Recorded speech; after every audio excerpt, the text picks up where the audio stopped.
Hey there, I'm Garrett, and today I'm going to talk to you about why kids should not have to be on the honor roll just to play sports at any age. The Sports and Fitness Association states that did a survey and it says that in 2008, 30.2% of kids aged 6 to 12 were active to healthy level through sports. But in 2015, that number dropped to 26.6%. So 4% drop in just a matter of 7 years. This is a very serious problem in today's society, how people think that if you're not smart enough to play a sport, then you can't play a sport, and that's not the truth at all. You should be able to play whatever sports you want to, not based off of what you do in the classroom. Too many kids are not getting active at a young age because they feel as though they aren't allowed to because they aren't as smart as other kids or not in the same classification as other kids. The honor roll is something that parents don't even take lightly. They don't take it like they should, and they don't push and strive their kids to necessarily be on the honor roll. And that's a big mistake because the honor roll needs to be a priority in all kids' lives. Excuse me. It needs to be rewarded and it needs to be celebrated because that's a big accomplishment in a kid's life, even though it doesn't seem like a lot. No child should be deprived of playing sports at any level for any reason, especially not based off of their grades. I do agree that based off your grades that you do, some schools in high school, I know at my high school they were penalized if you weren't passing a class and you can't play, but that's different than making the honor roll. Passing a class school definitely comes first. That's why you go there. You don't go there to play sports. You go there to get an education. And sports, the coaches for these sports are there to make you not only a better athlete, but a better person. And the classroom comes with a better person. They teach you to really strive for your education because that's the most important thing in your life.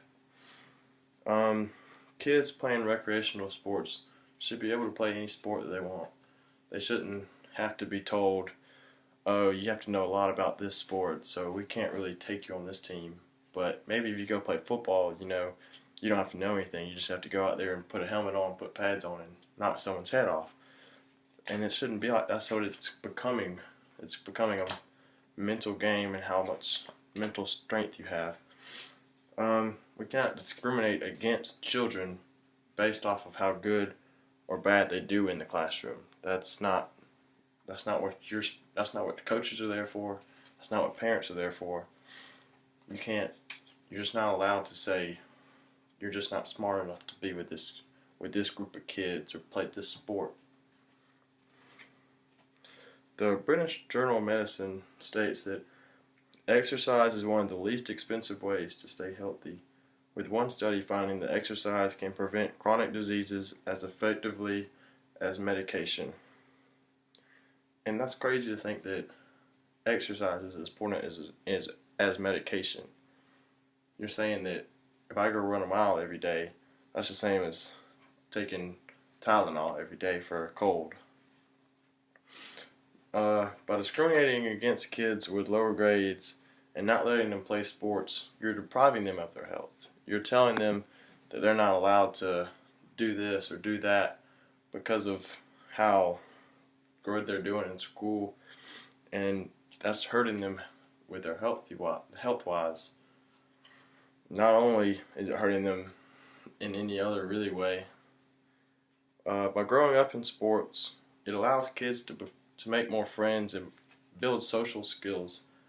I've met many of my friends through sports, and I'm so thankful that I got to play sports at a young age and grow up in sports because I've met my best friends playing sports, and they've been my teammates and my brothers and sisters, and it's amazing how much sports has brought in my life, not just as an athlete, as a person, and as a friend, and as a character.